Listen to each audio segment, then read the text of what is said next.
Just how are you guys liking? We're only 3 chapters in. It's been like a month and it's only like 3 chapters in. But sorry. We're gonna be at this. For How are you guys liking years. it so far? Is it leading? Is it going places you thought it would go? What's your expectation versus reality for the book? I always like the action stuff or like the answers, right? And right now, it's just more questions. Yeah, you're getting a lot more questions. It especially feels in a the little Maureen like chapter. slow to me.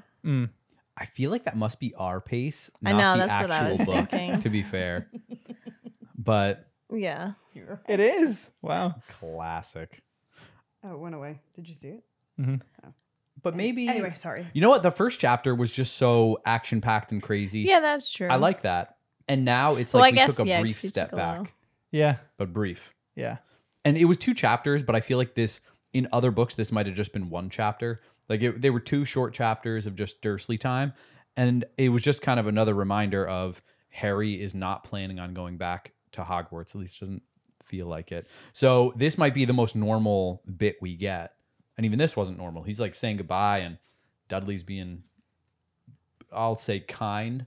And so, yeah, I'm liking the start. It's a good start. You got another Yeah. detective here where he keeps bringing up that mirror. I know. Finally, the mirror came up It again. finally came back. I was starting to doubt it. You know, as with any of these things, after a while, I'm like, oh, maybe it's just a throwaway. But then it's like, it can't be. It just can't be a throwaway. But now I still, it's like, what's it going to do? And why was it blue? This came from Sirius. What's the deal with blue? And Harry is green.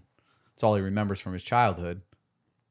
So I don't know. Blue was weird. Yeah, but then he saw a blue eye, right?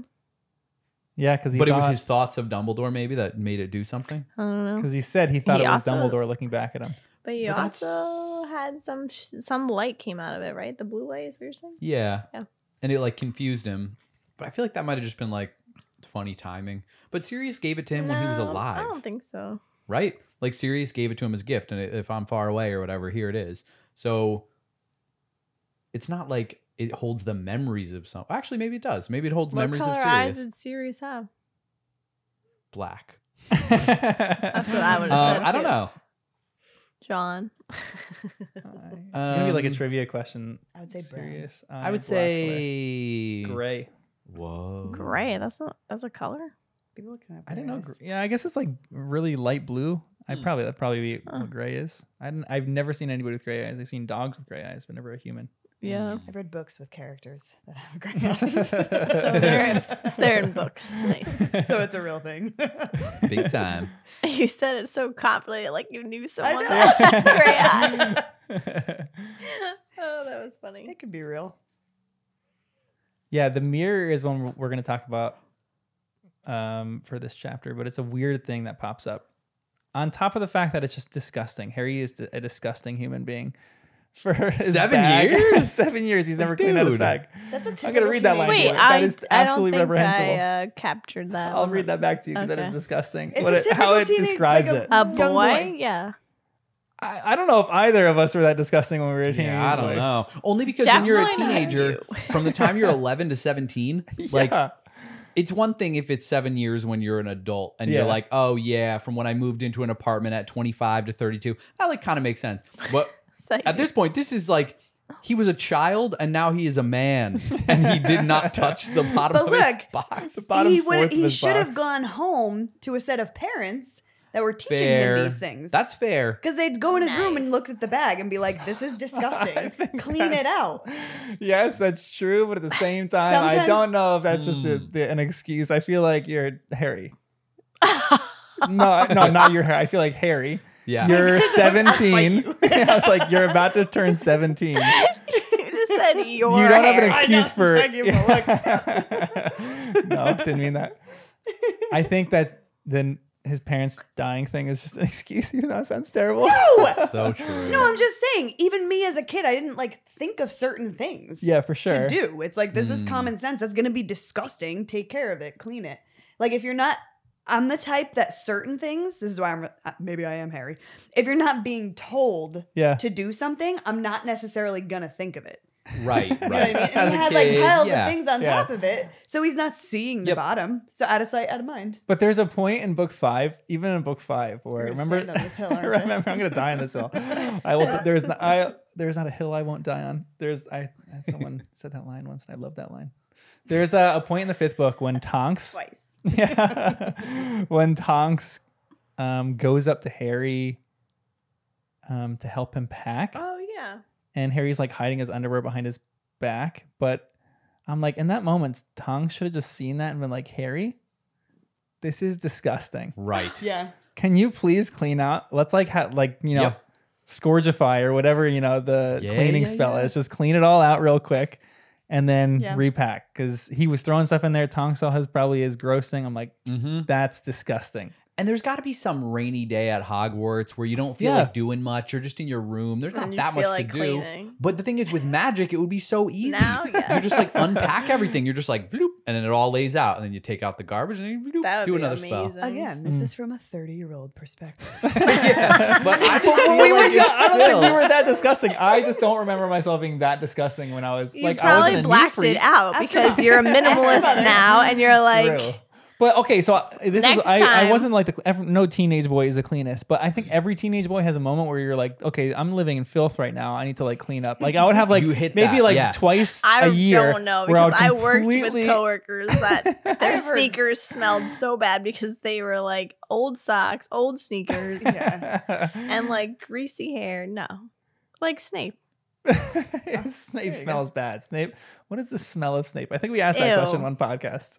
I don't Garbage, remember probably. asking. Yeah, smells like garbage. Definitely greasy.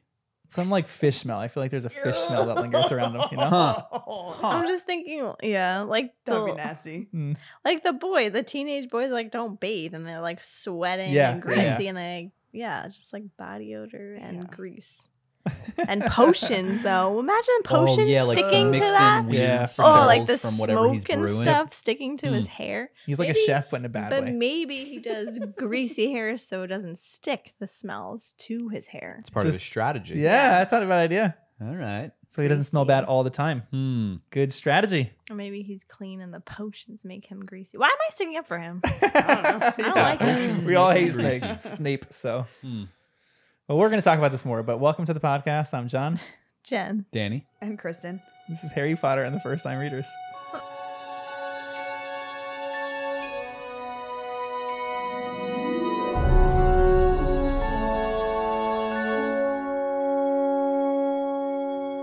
Hey everyone, do me a favor. Go give us a rating and review. I say that at the beginning of every single podcast, but we are in current copyright battles, and I think we're kind of getting shadow banned by some of our different channels because we're dealing with this kind of stuff. And if you have any legal expertise, I would appreciate that as well. But go give us a rating and review because that will help the podcast get out to more Harry Potter nerds and people who are reading for the first time. I just got a message from someone on Instagram of asking if we have spoiler-free content because they're reading it for the first time and they don't want any spoilers. And it was so exciting saying, no, we don't have any spoilers in this entire podcast. Please listen along as you read. So if you're a first-time reader, we are very, very grateful for you. Most people on here are probably like 10th time readers and we're all nerds. So go give us a rating and review because that's going to help the podcast out a ton. Go subscribe to us on YouTube. We just got a new member on YouTube. Our membership on YouTube and on Patreon is amazing. You guys are the best. YouTube's probably the best thing that you can do to support us, as well as go buy some of our merch, which is on our website at firsttimereaders.com. Our website is firsttimereaders@gmail.com. Did I say website or email? We have an Instagram, we have a Twitter. We have all that stuff that you need, to start a podcast. Go listen to us and wherever you find podcasts. This journey has been really fun, and I'm excited to keep going through this book. We're going to go through it maybe a little slow, but I think that's going to be good because we're going to have good discussion. Like we're going to have a lot longer discussion and shorter chapters. We're going to do a lot of live reads. We're probably going to live read like the last 10 chapters or so and then do discussions on them. So it might take us a little bit of time, but we're pretty excited for it. And this is the final book. Sad that it's coming to a close, but we have tons of ideas for stuff we're going to make in the future as well. So keep following us on all socials, on all podcast platforms, on YouTube. Go give us a rating and review, obviously. Thank you for your support and enjoy these chapters 2 to 3 of Harry Potter and the Deathly Hallows. We're going to carry on this discussion because Harry is disgusting. But can you guys give me a very quick summary of In Memoriam, Chapter 2? No. I forgot about the summaries, I'm ready. guys. Good, because I wrote nothing. All right, I'll I bear the never burden. write. Harry has to stay with the Dursleys for a few more days. He packs for a mission, not school. We learn about Dumbledore in the eulogy from Elphias Dodge, or Doge, who was Dumbledore's friend. Rita makes Harry and us mad with her effort to sell her new scandalous anti-Dumbledore book. Nice. Perfect. And one of the opening Forgot lines of about this that. chapter, which we just talked about. Harry had spent the morning completely emptying his school trunk for the first time since he had packed it 6 years ago. That is just disgusting. That's so gross. Teenage boy aside, that is disgusting. I'm just going to say that. Yup. Yeah. I forgot. Does it say what else was in there? Yeah, it Besides the did list mirror? out a few things. Yeah. Maybe it's a self-cleaning bag. Keeping the grime away. Ew. Old quills, desiccated beetle eyes. Is that Yeah. word? Just I don't know kidding. that word. Not self-cleaning. Single socks that no longer fit. Didn't he have and dirty socks that he broken kept mirrors. stuff in his bag too? Like, remember there was something with dirty socks he put. Yeah, a sneakoscope in it. Yeah. Yeah, you're right. That's it. And the Yep. sneakoscope Nice, is broken Jen. now. That's what it said in here somewhere, which is unfortunate. A cracked and worn out sneakoscope. What was that again? To tell And you a when pin that something's says- bad. Cedric Diggory. Yeah, the Yeah, it's badge. like someone's sneaking. Someone's up to no good. He broke both things though. Yeah. That's Harry so- breaks everything. Yeah. He's not very responsible. And do you know why he put the sneakoscope in a sock? Wasn't it to hide it from someone? I was it- thinking it was like it was making noise. It was always. It kept spinning. When did Yeah. he do that? Do you remember when he did that? Yeah, Mad Eye Moody. When he I thought it was Scabbers. It was Scabbers. I think it was Polyjuice. book 3 with Scabbers because it was spinning like crazy. So I think he just threw it in one of the socks the Dursleys gave him, so it stopped. That's right. But if they just listened to it, I forgot. you think it's like and a broken they said sneakoscope, it but was it wasn't. going off when and it went they off. were together. Mhm. a Yep. It couple went off times. when they got on the train, and that's why it Yeah. was like, "Hey, don't trust that sleeping dude next to Exactly. you on the train." But they kept discussing secrets anyway. And Jen, you're even right too because Moody's all his sneakoscopes were going off like crazy in his office, but he attributed it to all the bad things that students were doing, not to his own self. Yeah, that was good. So I knew there was little a lot scumbag. during then. Yeah. During those times where we were really good detectives. Yeah. Yeah. You guys were. Mm-hmm. But you're The going to go good old back and days. see all that kind of stuff, and it's going to be fantastic. What? The good old days. Well, you still got it. I don't know about that. Your mirror But what I appeared. will say is Harry's blood is now in another location. Lock this house my down. Protect his blood. Do you think that they're going to make a clone of Harry or something like that? What do you I think don't know gonna do what with they're the going to blood? do, but his blood is too powerful to be leaving around. And JK is It's too everywhere. fiendish to be throwing that in there for no reason. I mean, granted, it was a funny moment of all the blood. You're like, what happened to Harry? And then it's like, oh, he's just clumsy. That's fine. Dirty and clumsy Harry. Oh yeah, I love how they started don't that. like She his, started the chapter. His blood around. It's not good. Because now his blood is in a couple different places. Wait, where are the couple different places? Well, we can assume that Umbridge got some of his blood with her Yeah. quill. Yeah. And You then have a it's certainly chart, don't you? here. No, I didn't. I don't have a blood chart. I thought you would. And then I don't know if it's anywhere else other than when they cut his arm to bring back Voldemort. No, when he had to cut his hand to get what's his name back home. The last book. What's Dumbledore? He had to cut his hand Yeah. and did. He was any already cut, but he had to Yeah. put the blood sacrifice back onto the rock so that the rock would let him through. You know that little thing? Yeah, that's not There ideal. too. Harry's blood's all over the place now. So Harry's blood is literally in the cave that where Voldemort was keeping a Horcrux, which is a little Yeah, alarming. but I feel like what's a little drop? What are you gonna do with that? I don't know, but I don't like Don't it. you need vials? Well, what I was thinking is it could be something used to track Harry down. You know, you put your blood in there and then it's like it could guide you to the rest of the It already sounds like they can track him in a second. They're like counting down to his birthday. Yeah. It's like 3, 2, one. Yeah, Everyone's this coming is after you. getting intense. Yeah, the next, timing of it all and the fact that I'm surprised. Oh, but I guess if the protection is up immediately, I don't know. It just feels weird. Chapter. We're going ahead. Yeah, you're right. We're cruising, but I want to hold on this point for a little bit because there was a huge question in book 4 about blood, and I don't know if we realized it at that point, but I want to just bring it back. This is the line. I just want to make sure I don't read anything else. Nice. Hold on, sorry. Give me just a quick hot second. I'm gonna pull up full text. Fiendish. This is why I can't go back. Yeah, exactly. And one of the things I wanted to go back and check is our man Alpheus Doge, because I wrote the name down, but I wrote it down as Alpheus. But I can't remember if I wrote that because it was a chapter we listened to, and that's what it sounded like, because he was in Order of the Phoenix in the picture that Moody showed to Harry. So what are the chances there are two brothers, one named Alpheus and one named Alpheus? Pretty fiendish. Or it's the same guy and it was just a clerical error on my part. But either way, I like this dude Alpheus. Did I buy you enough time, John? Oh, sorry. I don't know why it's not coming up. Maybe I'm just confused. Alpheus and Alpheus? Yeah, because Alpheus is the one who wrote the eulogy for Dumbledore, the one that we like, who is Dumbledore's friend from back in the day. But this is the second time a Doge has come up. And the other one, I am leaning towards it was just a administrative error on my part writing my character list. It must have been a chapter that we listened to when Moody was talking to Harry about the Order of the Phoenix picture that his parents were in and stuff. And he said one of those people was Alpheus Doge. So because you have he's in the Order of the Phoenix. Yeah. And so I was like, oh, all right, that's awesome. He obviously knows him well. Look at what he so wrote. probably I feel like this is the same one.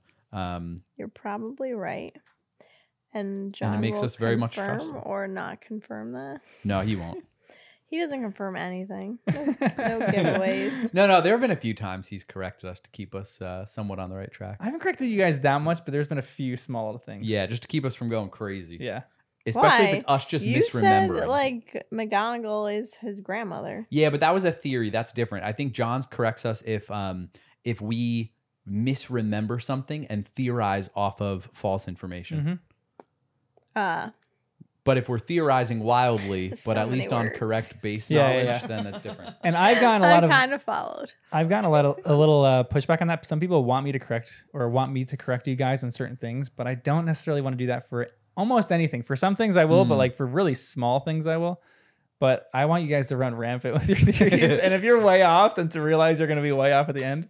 But here's a line that I was talking about that has to do with blood. Thanks for buying me a little time. I finally found it.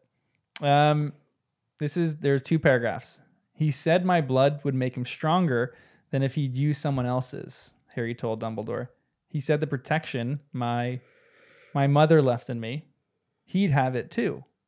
And he was right. He could touch me without hurting himself. He touched my face. For a fleeting instant, Harry thought he saw a gleam of something like triumph in Dumbledore's eyes. But the next second, Harry was sure he had imagined it. For when Dumbledore had returned to his seat behind the desk, he looked as old and as weary as Harry had ever seen him. Oh, I remember saying that. Remember that golden look of triumph in his eyes? And the old thing that he said. And I was like, he's going to die. Yeah. So it had to do with blood, too. As soon as Harry mentioned the blood that they used Harry's blood in this thing. That's when Dumbledore had some his relief. Own defeat. I feel like how would that lead to Voldemort? defeat? I don't know. Maybe it's timed. Once he turns 17, maybe his blood spell changes. I have no idea. His blood spell. Because you're talking about Harry leaving his blood as a bad thing all around the place. What if it's actually a good thing? Because it's protection. Very interesting. So then there'd be protection on the cave. But then, no, because Voldemort already touched his face and his face has blood in it. Yeah. So maybe raw blood is different than I think face I blood. need to hear that again, though. The touching the face. What is it? That Voldemort touched his So face? yeah, like when they were in the cemetery. Because previously he wasn't able to, Voldemort was never able to touch Harry. Like in Quirrell form. Yeah, in Quirrell form he wasn't. Yeah. In the Chamber of Secrets he didn't touch Harry at all. We missed him in book 3, and then book 4, when he was resurrected, he was finally able to touch Harry and not die from it. And Voldemort wasn't able to die. Yeah. And that would be triumphant for Yeah. Harry Well, because he smirked or something. Yeah. there was a twinkle we're reading as something, Yeah. that Harry thought was triumph. Fleeting look. So, I like it. Well, It's weird though, But 'cause it's not wouldn't much to go Yeah. on. Wouldn't you want him to not be able to touch you? Exactly, yeah. Yeah, you would want that. Maybe. That's what a restraining order is for. Here's another line. We'll talk about those as we go on, Oh, too. you're funny. Thanks, Jen. Thanks. It says he recognized it at once. It was a 2-inch long fragment of the enchanted mirror that his dead godfather, Sirius, had given him. Harry laid it aside and felt cautiously around the trunk for the rest. But nothing more remained of his godfather's last gift except a powdered glass, which clung to the deepest layer of debris like glittering grit. Again, that's gross. But what is the deal with this mirror? We were talking about that before, and at the very end, there is the line where you see. Oh, here it is. Color?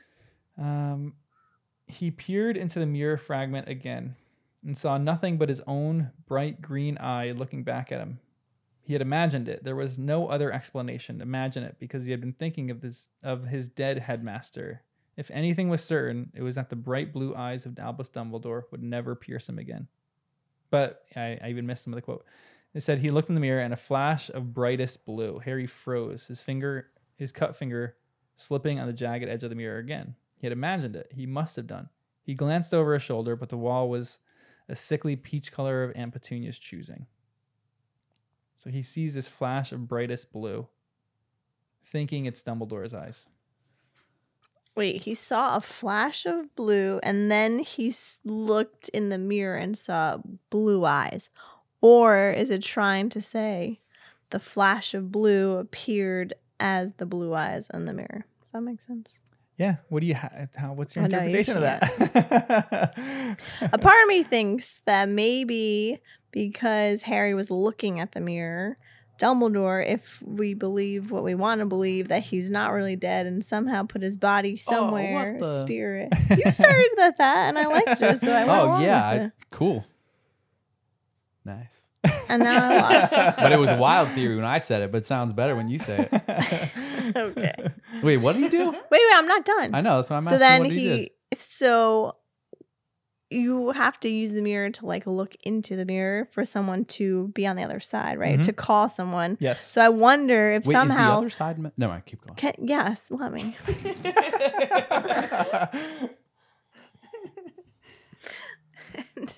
Maybe because Harry finally looked into the mirror that like opened this portal for Dumbledore to like appear in things that he can appear in, like a Horcrux, but like opposite.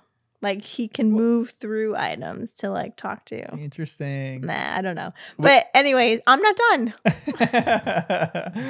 All right, keep going. So he looks in the mirror and then Dumbledore can appear, but that's why there was a blue flash.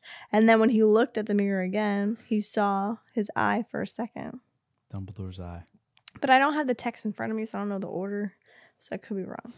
Because did the flash happen? He saw his own eyes and then he saw Dumbledore's eyes? Well, he was thinking of Dumbledore and the lies with which Rita Skeeter was defaming him. A flash of brightest blue. So that was like 2 paragraphs. Defaming him, new paragraph, a flash of brightest blue, period. Harry froze. So it was like that moment of like, as he was thinking of Dumbledore, there was the flash. Yeah, so, but did he look in the mirror first? No, the mirror was just sitting on the bed next to him. In sure fact, he the didn't broken look bit at of it? mirror danced away from him. He picked it up and turned it over in his fingers. Okay, so it wasn't next to him. So it was just in his fingers. He was like fiddling with it, but thinking of other things. So But isn't that what you did? You thought of the person. wait. So what you did? Okay, so with Sirius Black, what was it? You would think of it. Well, to we don't call? know. Well, I was speculating that Sirius had one too, and it was like a mirror cell phone. You pull it out and you look in it and you can like talk to him. Because that also reminds me of the Mirror of Erised, where you're thinking yeah. of something while you're looking in the mirror and it appears. Well, that's what I was thinking. This could be like desire. It could be not really, because we're saying Dumbledore, right? But Dumbledore didn't give this to him. Sirius did. And Sirius was like, I forget what he said, but something along the lines of, if I feel far away, or if you're like, if you miss me, look at this thing. So maybe it would be a little thing that Harry, it's like a mini mirror of Erised that he can just look at, and the thing that he misses, he'll see. So in this moment, he misses Dumbledore. He sees that flash of blue, but doesn't fully understand it. And then maybe that was Dumbledore in the mirror. Not a real Dumbledore, but just like same as the mirror of Erised. No, I would too, but like, it's like Harry is just seeing his parents, maybe just an idea of his parents. Ron is just seeing fame and Quidditch and whatever. In this case, I don't think Sirius or Dumbledore or anyone else is trapped in the mirror or communicating through it. I think it's a projection of Harry's desire to maybe give him comfort. Trapped.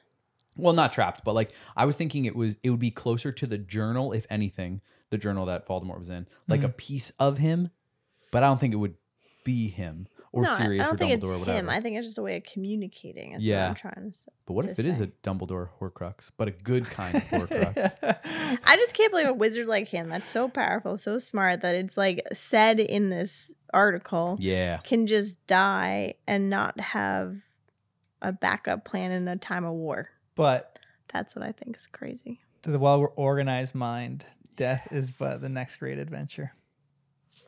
Okay. You're looking at me like, John, shut up. That was a stupid thing to say. No, it's a great thing to say. I was trying to figure out what it was from.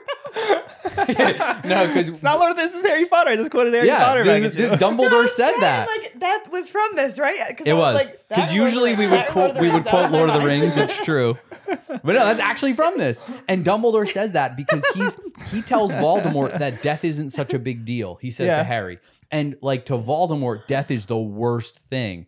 And then Dumbledore is like, yeah, but also death isn't that bad because Voldemort doesn't understand everything. And so we are comforted in that, kind of. But to Jen's point as well, why didn't he not? What's his backup plan?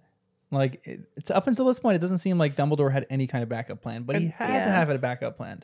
A backup plan with blood. Yeah, because the fact that he was like willing to be like, leave me if something goes wrong and I die, you have to leave. Yeah, that's why I think it's got to be a prophecy or something else that like Dumbledore knew it was like not a big deal if he died. He might have even known that Harry can't win this battle if he's still around. Or like you guys were talking a while ago, like a will.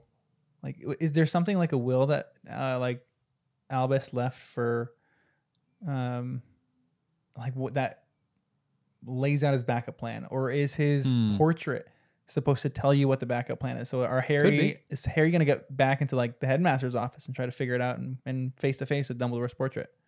That would be pretty awesome, actually, but sad. Maybe. We'll see. Also, go ahead. Is he going to school? I just can't figure it out. Yeah, because his school and Quidditch robes, cauldron, parchment, quills, and most of his textbooks were piled in a corner to be left behind. So if he goes to Hogwarts, it doesn't seem like it's going to be for school. It would be either later and he'll come back to get this stuff. I don't think so though. Or he would only go to school if it was part of the mission, because he did bring the Marauder's map. And that's only useful at Hogwarts. So there's a part of him that thinks he might end up at Hogwarts, but not for school. That's what I'm gathering. So but maybe that's where he's meeting Hermione and Ron. To bring them with him. Ooh.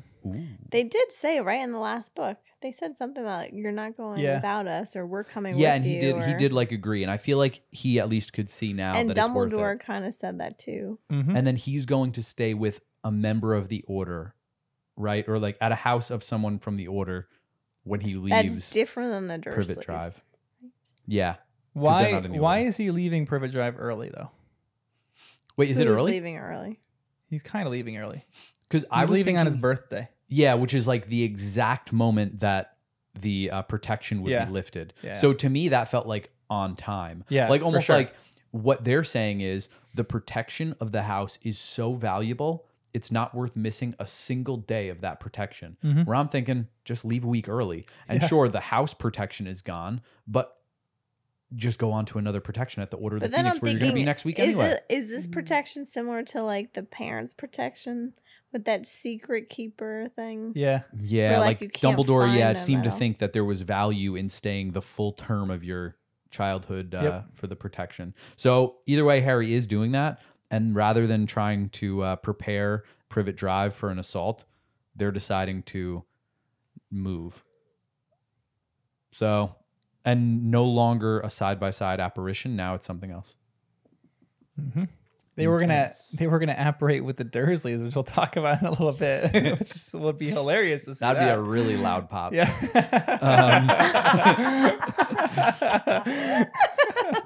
Well, 2 really loud pops followed by like just fireworks. a skinny pop. For each butt cheek. There you go. For each cheek. For each cheek. Like that's how big they each are. It'd be like for one. Wow.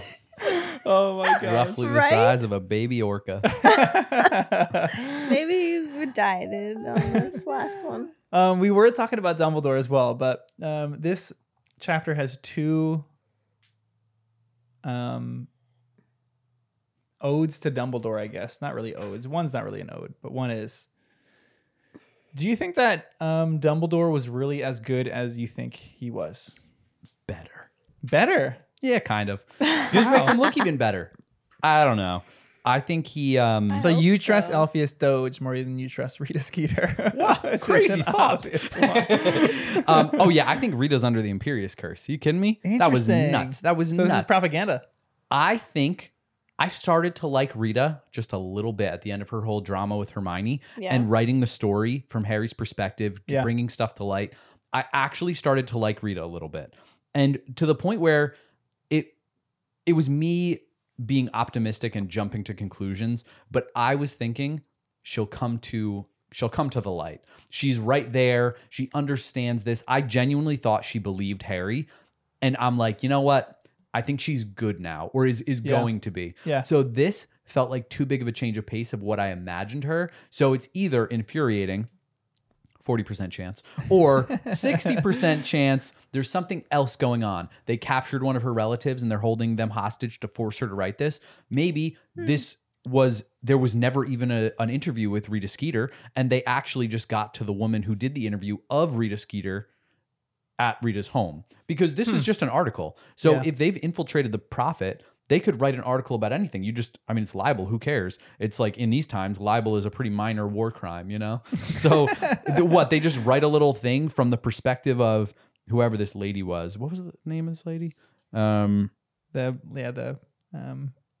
I remember. forgot what her name But was. the article about Rita, it wasn't even written by Rita. It was written by another lady Yeah. who was interviewing Rita about About her a book. So what I'm saying is there are so many layers to this. I'm not convinced Rita is bad, but Rita is a name with some credibility. So you throw that name out there, whether she's under Imperious, whether this other lady who wrote the article is trouble, or whether it's all just garbage and it's Voldemort sitting behind a typewriter at the Prophet, like doodly-doo-doo-doo, I mean, writing up no an matter article. what, I think it's almost impossible to write 900 pages in 4 weeks. Yeah, that's sketchy. That's absurd. And maybe the book doesn't even exist because it But doesn't need to. there's The point magic. of this, honestly, that's so true. You set your quills or your Very house true, elves yeah. to do ghostwriting for you while Yeah. you sleep. This is definitely ghostwritten. guys are Definitely a nuts. ghostwritten book. Or like she has numerous quick quotes quills writing every chapter for her. But let's say it is true. Who's her source? Yeah. A Great very question. juicy source. Yeah. Harry or Voldemort. Who knew the Dumbledores well? That's a great question. Who's the source? We have a lot of interesting questions. We have who's the prisoner Exactly what I said. in in Malfoy Manor? Who's the source? Oh. Even yeah, Snape. each Remember? chapter we Yeah. had. Remember Snape talked about a source as well for the Yep. information that he got. Is this the same source that Rita's getting her stuff from? Oh. Is this a different source? They have another one captured. Yeah. There's a lot of weird unanswered questions right now. at The moment. house elf of the Dumbledores. Ooh. Do you think that they would have a house elf? That's an interesting question. Wow, I thought of them Yeah. as being really poor. Hmm. Dumbledore had to cancel his trip around the world to help his family. But it is a wealth thing? Hmm. I didn't know. Did I miss that? You know, somewhere? I thought house elves were always a wealth thing. Yeah. They generally are like the Oh. Weasleys don't have house elves. They would like a house elf, but they don't because I they're a guess I little too never poor. even processed that. Oh, I didn't either. Or they're like family things. I Like, thought it was like generational, like it just got passed down. But With- yeah, but with that's the like blacks, it generational kind of is. wealth. It's Yeah. the kind Wait, of can it feels. skip a generation? Like you're wealthy, wealthy, wealthy. Oh, not wealthy anymore, and you still have a house elf. I mean, that's probably Yeah. Sirius.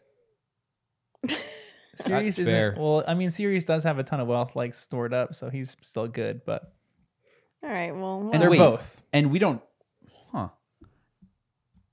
RAB. If it's the person we think it is, then how Regulus Black. how did Harry get all of Sirius's stuff? If Regulus isn't part of his family, maybe Regulus already faked his death, so the will didn't pass it to him. But no, in Magic World, they would know, right? I'm not following you exactly. Oh, so my point is Harry got all of Sirius's stuff. But if Sirius has a brother, where's Regulus when he died to get all his stuff?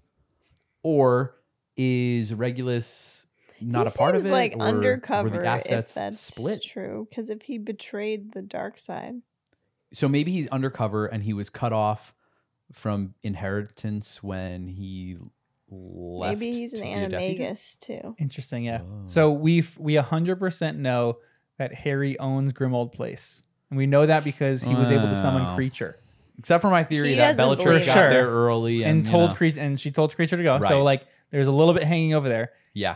Would there at all be a possibility that Regulus was doing the same thing? If you think this is Regulus, the brother. Oh, you mean Regulus doing what the What thing with Bellatrix Harry did? Yeah, I think Or- that's possible. Yeah, but Or I also if Harry owns a house, what would the possibility be of him? Is he still in the picture? Is he dead? Is he like hiding as an animagus, like you said? Is he doing I think something of him other? as hiding Okay. and still out on missions. Do you think of him as hiding somewhere? Yeah, I thought maybe undercover. he was the family favorite at the beginning because he was a Death Eater, and it seems like the Black family is pretty dark. And maybe when he went good, the Black family cut him off completely. And then in that time, But what about Sirius? yeah, but in that time, Sirius's mom could have passed away. Sirius ran away from home when he was 16, right? I don't Was there a remember. death in the I'm family when he learning was this all 16? over So maybe he was the one who was inheriting the whole house, and his brother was already cut off. Like, you are no longer my son, forget, now that you're good, I want you to be gone. And then Sirius gets it all when his parents pass away.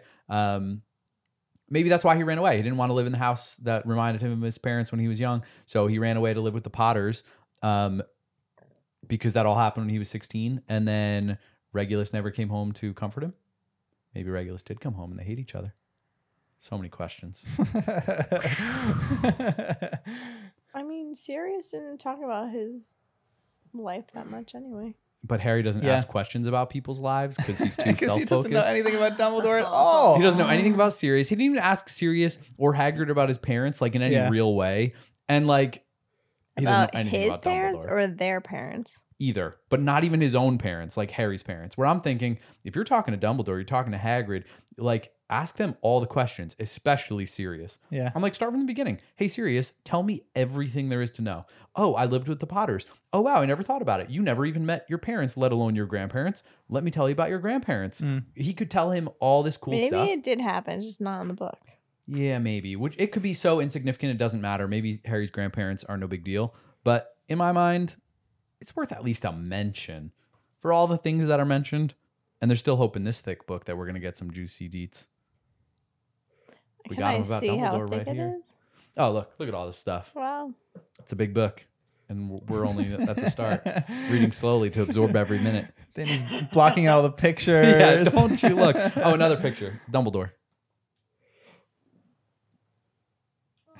Jen's studying it. What information can I gather from this picture? Gives me 10 seconds. That's it. So there's a few lines with that Alpheus Doge wrote about Dumbledore, and there's a few in particular that I want to talk about. One of them was, when Alpheus and I left Hogwarts, we intended to take the then traditional tour of the world together, visiting and observing foreign wizards, before pursuing our separate careers. However, tragedy intervened.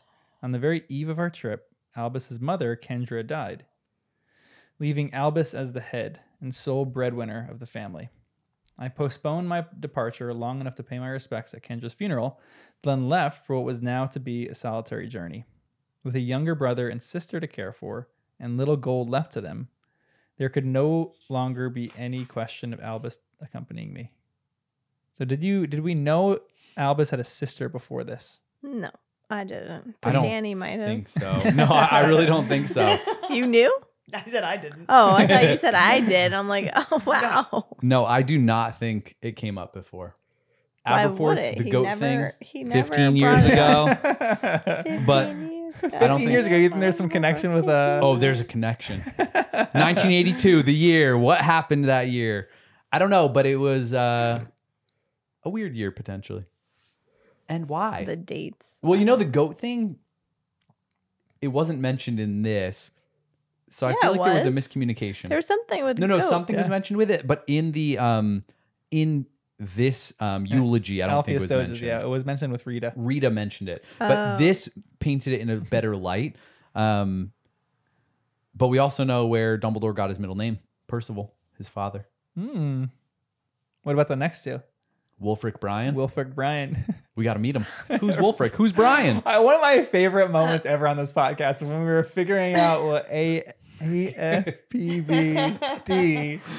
Who could that be? And then we were trying to think of Sybil Trelawney. We're like, who is that? And it took us You a let little bit, us but we go finally on and got on, and then you like Yeah, gave that was us funny. the last bit. it. That we was were so right there. entertaining. I love that. Yeah, that was good. Because this is another quote that he says. Though Ariana had been in poor health for a long time, the blow, coming so soon after the loss of their mother, had a profound effect on both her brothers. All those closest to Albus, and I count myself as one of that lucky number, agree that Ariana's death and Albus's feeling of personal responsibility for it, though of course he was guiltless, left their mark upon him forever. Why would Dumbledore feel personally responsible for Ariana's death? Something happened, obviously. Whether it's like something for being poor and she was too sick to get the help, but he's like a smart wizard, so maybe not. Or he was too late. He was out doing something work-wise to make money and she got into an accident. Or he was defending someone and they were taking the wrath out on her. He was doing something and she got in the crossfires. I wonder if her original poor health came from something connected to him. So it was a little vague about why she died, but it does say she had been in poor health for a long time. So his friends thought of him as guiltless, but maybe he didn't think of himself as guiltless. I think it's weird because the Dumbledore we see is so disciplined and in touch with his emotions and like controlled that I feel like he would be able to like maturely process a death. He's the one who's saying well-organized mind and death isn't so bad in some ways. Like for him to be able to say that after experiencing so much death in his own life feels weird then that his friends would say, even though he was guiltless, he felt responsible personally and it left their mark forevermore. Leaving a mark makes sense. It would change him no matter what. But why did he feel responsible? And why did everyone else think he was guiltless? It also feels like he never really opened up about it, never mentioned her again. Nobody else brought it up. So it was a touchy subject. But why? There's more to this for sure. Or maybe not. Because Kristen doesn't remember. No, I was trying to. I don't know. I was trying to like piece things together in my mind.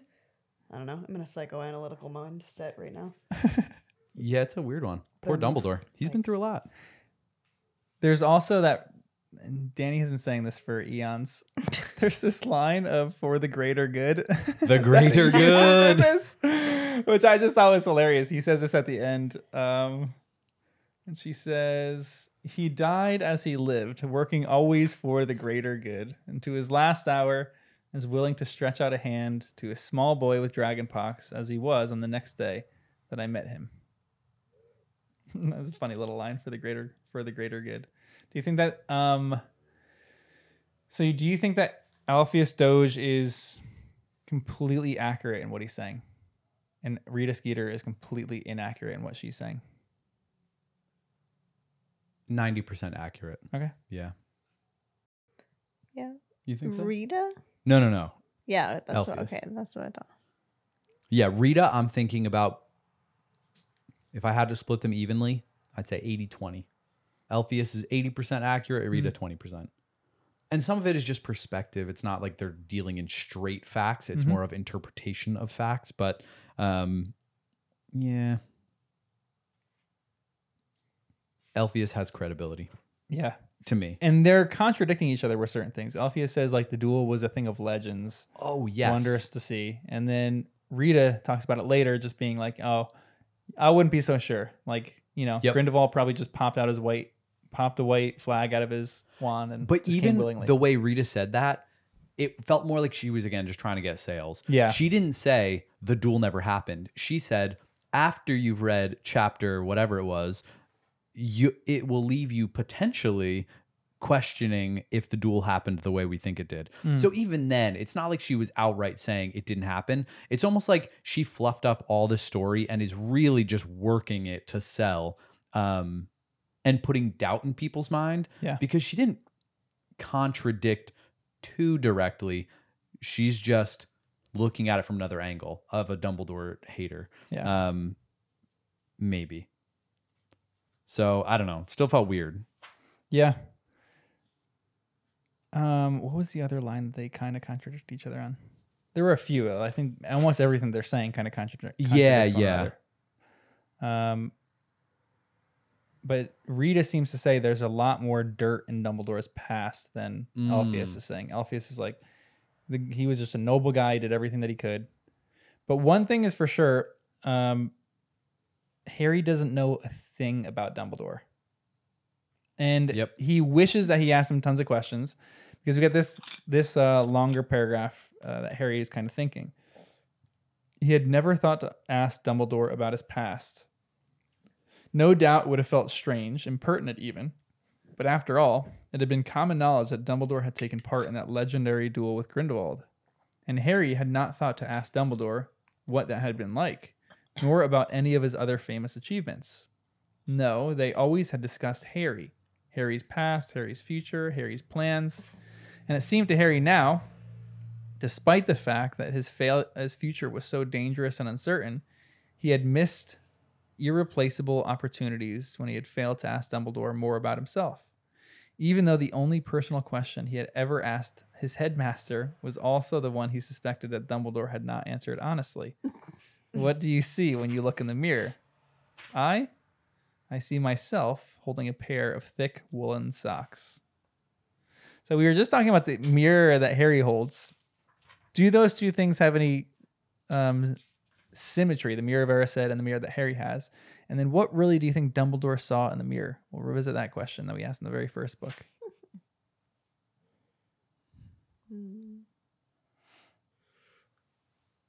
Well, if Dumbledore likes death, he's not afraid of it. Could he see all his family members? Yeah. Yeah. Ah, we don't know what Dumbledore like believes in about an a afterlife. heaven or Yeah, true. That's a fair point. You're right. If he's thinking it's me being reunited with my family, it's my time. Maybe he was just ready, you know? And he doesn't want to say it to Harry because Harry just lost his. So that would make sense why he would say the wool socks. Yeah.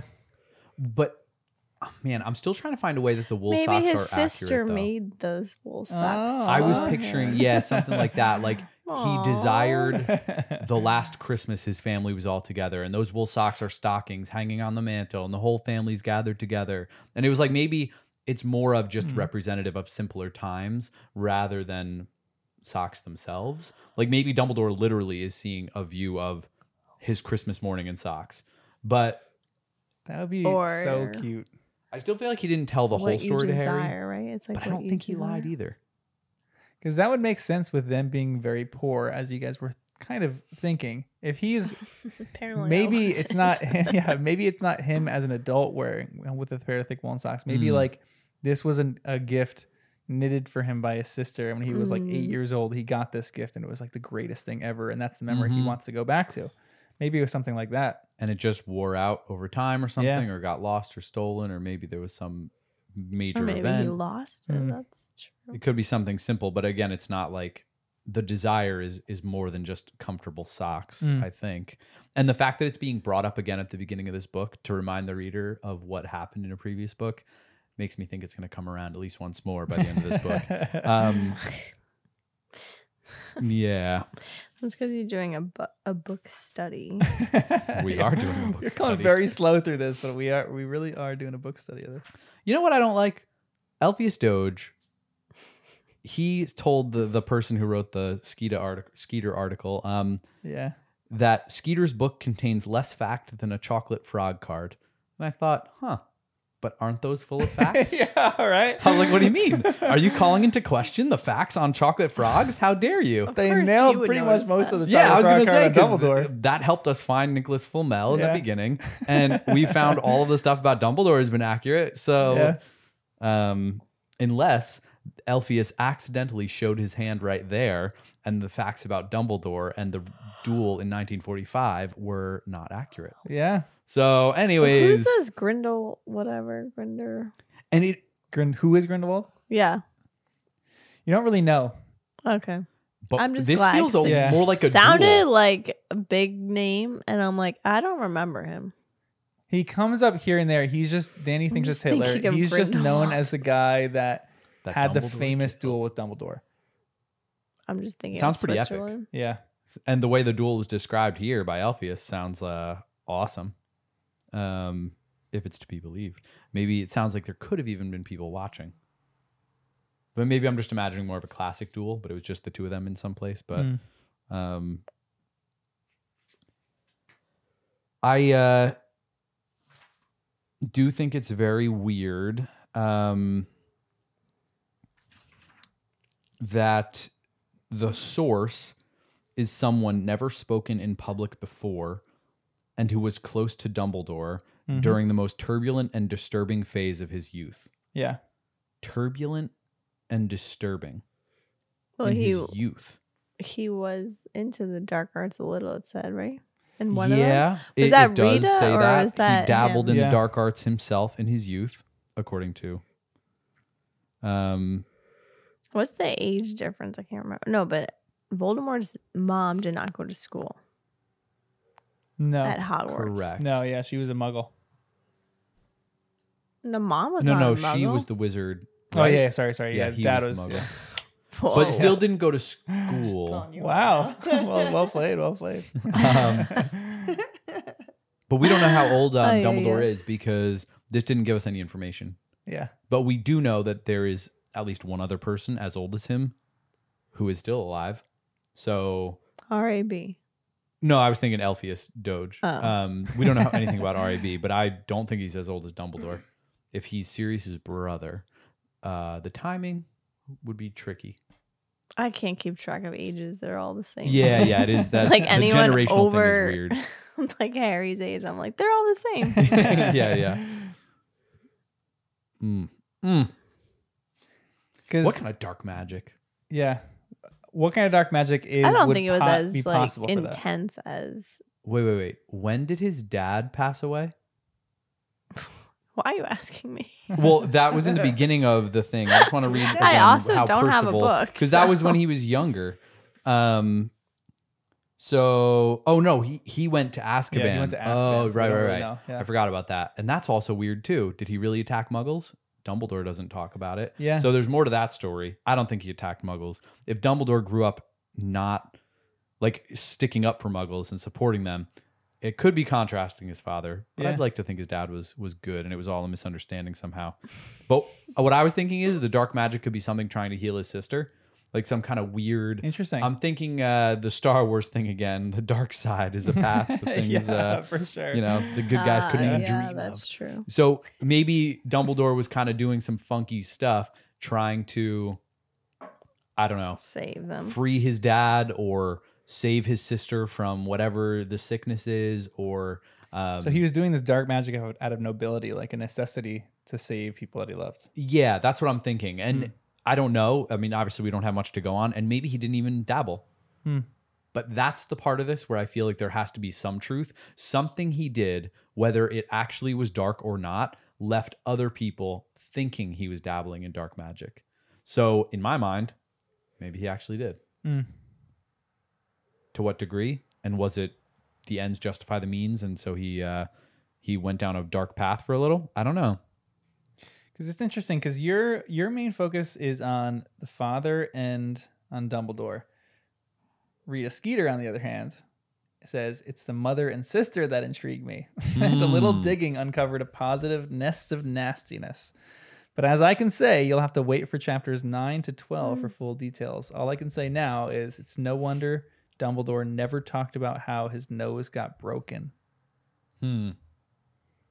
What is the His sister nest? couldn't have dated Voldemort. Ooh, wow. That'd be pretty intense. Don't Whoa. know ages. Whoa, Getting into some rough romantic history here. That would be interesting. Timing wise, it would be hard to work out because, She's like 20 years older than him.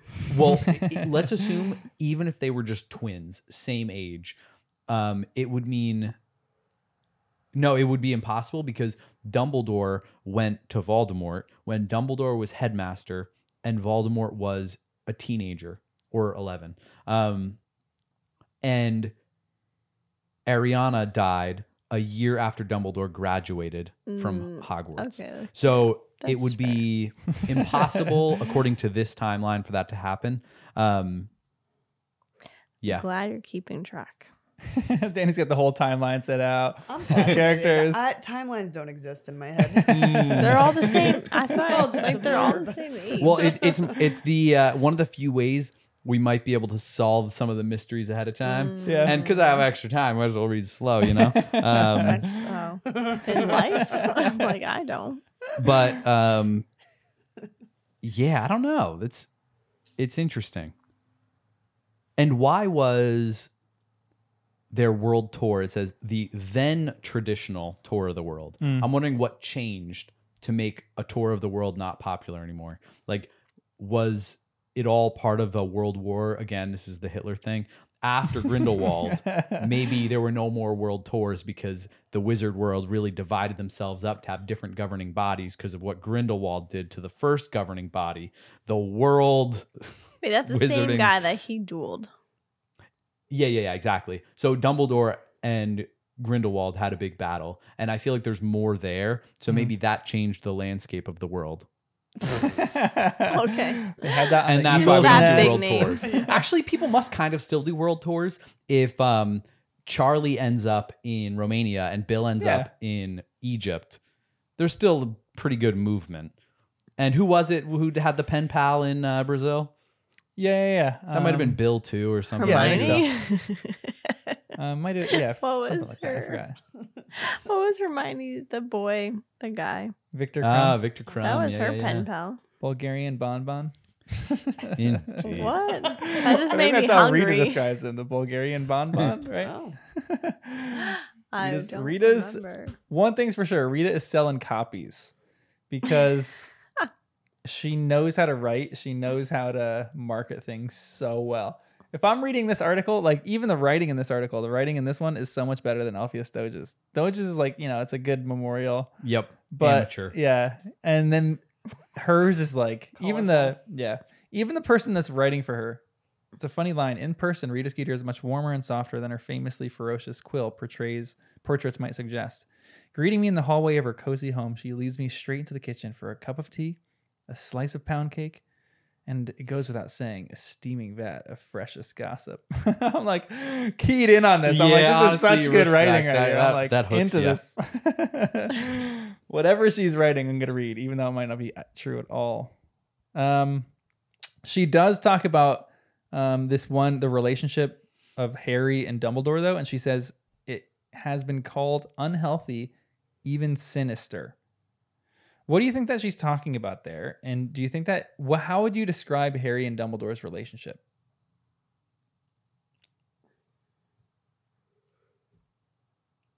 don't think it's sinister though. Yeah. It's not From like the out- he is taking advantage or doing anything harmful to him. Yeah. But I could see why someone could say that from the outside. Yeah, for sure. But how? Well, just because Dumbledore has no actual right or authority over Harry, but he's stepped into that role and has definitely influenced Harry in a lot of ways. And we know that it's for the good, or at least we Yeah, but it's not like think he's that. forcing him to do this stuff. You don't think so? I feel like there's a pretty good amount of influence there of like, you know. He has zero guidance. No, not so. forcing. But yeah, he Yeah. doesn't have any guidance. It's like if he said no, he can leave, but he chooses to go forth with it. It's not like yeah, it's true. it's maybe But I just could see strong. why it would be a weird view from the outside a little bit. For someone, if Yeah. someone didn't trust Dumbledore, I could see why they would not like that scenario. And they would be like uncomfortable with it a little bit. Yeah, they're gonna be, if they don't like him, they're gonna be looking for negative things, and you can twist anything the way you want it to. Mhm. Yeah, for sure. Anyway, Yep. Yeah, that's the one thing. I feel like everyone's a psychologist right now, and everyone like has different takes on friendships and everything like that. Mhm. So no matter what way you look at it, everyone's going to be a critique, especially of Dumbledore, this is the guy like everyone knows Dumbledore. So Mhm. everyone's going to have a critique or bad take of him. It's like the sports world. Like everyone has good and bad takes of people, and everyone's like, the peanut gallery. So I feel like what she's saying isn't necessarily that trustworthy, but it's just interesting that she would characterize it as unhealthy, even sinister. Hmm. Like, what does she see in this relationship that's sinister? Because the only time that they were really together was in the fourth book that reader was able to see how Dumbledore acted toward Harry. I'm thinking it all is connected to her source and to the dark magic from Dumbledore's youth. So let's say the dark magic from Dumbledore's youth was something about life or death stuff. There could be something about Harry and about like, I don't know, about swapping lives or pulling from one person to give to another. Like there could be something weird in dark magic that we don't fully understand that this source might. And they would say, Harry's a prime candidate for this kind of weird thing that you can do with dark magic that we don't even get, but it could be something we would never have thought of that could make it sinister. Yeah. Something deeper or darker or whatever. Have we met this source before? Potentially. Do you guys have any guesses on who the source would be? A source most journalists would swap their wands for. So most journalists would know who this source is and was close to Dumbledore during the most turbulent and disturbing phase of his youth. So now we have to think of someone who's as old as Dumbledore, roughly. Which I already can't tell you. Someone who goes way back like that feels weird. Like, could Slughorn be that old?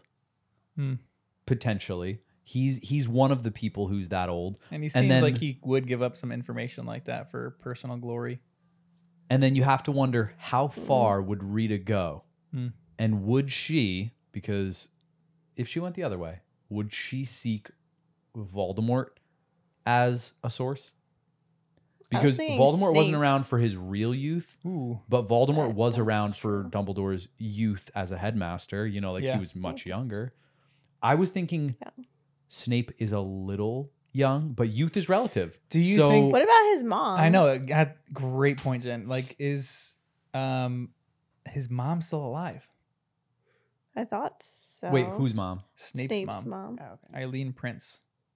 That's what I'm thinking. Because she could have known. She'd be a very juicy source for sure. And they probably went to school together, right? They obviously did. Wait, and she's Dumbledore and dark. Eileen? You say obviously did? Well, I know that she went to Hogwarts, though, right? Because Yeah, she's she in did. the Yep. journal. She definitely went to Hogwarts Yeah. for at least She's some amount of probably a time. little bit younger than Dumbledore still. But she probably could have been raised with a Dumbledore family. She might have been a little girl when, the Dumbledores were, everything was happening. So she was not that young, much younger, but probably a little bit. Or like Snape as a grandpa somewhere or something. Because it's possible it is the parent of somebody we know. Yeah. because even if it isn't Eileen, it's somebody that maybe we'd hear and be like, oh my goodness. Because there The could just be other. Malfoys, do they have any grandparents? Ooh, I mean, they totally could, you know? We haven't heard them mentioned at all. I they're don't part of the think. Sacred 28 too, so they Um, would probably know Yeah, stuff. yeah. And for them not to even come up, I think it would be most satisfying if it was someone we at least had heard of or like knew a little bit. But that could be accomplished through somebody else. Now, it'd be best if it was someone we actually know a little bit. Yeah, we'll keep coming back to this one because that's an interesting one of who the source is. But do you have anything else in this chapter before we hit the final chapter 3? I don't have a ton of I'm questions. wondering for how chapter old 3, house elves live to be. Because Dobby could be a source. Yeah. He would only betray them accidentally. But he would be a good source. No, but he's from the But he's from the around. Malfoys. He wouldn't Yeah, know so I was Dumbledore I like don't that know. unless his dark past brought him to a dark family to ask some stuff. He could have been swapped around, you know? Yep. Dumbledore's family could have really been dark, and Dumbledore was like, you know, the contrast against that. Right. So they could have had a dark house elf with them, and that's like a source. And I'm wondering, it sounds like they're pretty poor, but at least here they certainly were poor by the end. But that could have been from a downfall after. The And father even went what to Jenn was jail. saying, it could be generational. So house elves are Yeah. for sure with wealth, but there's also some kind of generational thing there. Except it just depends because the Gaunts don't have a house elf, and they're just poor. They came from super rich nobility, but they have nothing. Yeah, I feel like didn't they say? Oftentimes the elves they are with the house. So Yeah. like if you sold your house, you might sell it with the Yeah. elf included 'Cause to they're just seen as further property. enforce Hermione's spew Sad. thoughts. I know. Set him free. Oh, also, what if the whole thing with the goat was just Aberforth trying to get his hands on a Bazor because somebody Great theory. Interesting. was poisoned? Wow, I'm very, very impressed that you knew this from the from the A rock stomach of a that's been in goat. the stomach of a goat. Yeah.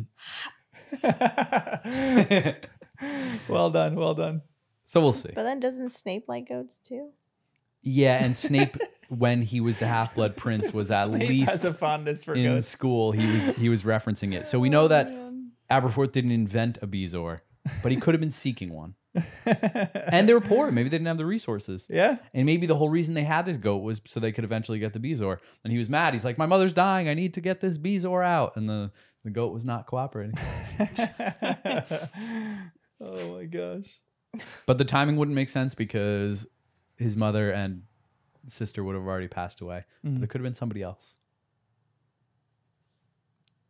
Good theories. Good theories.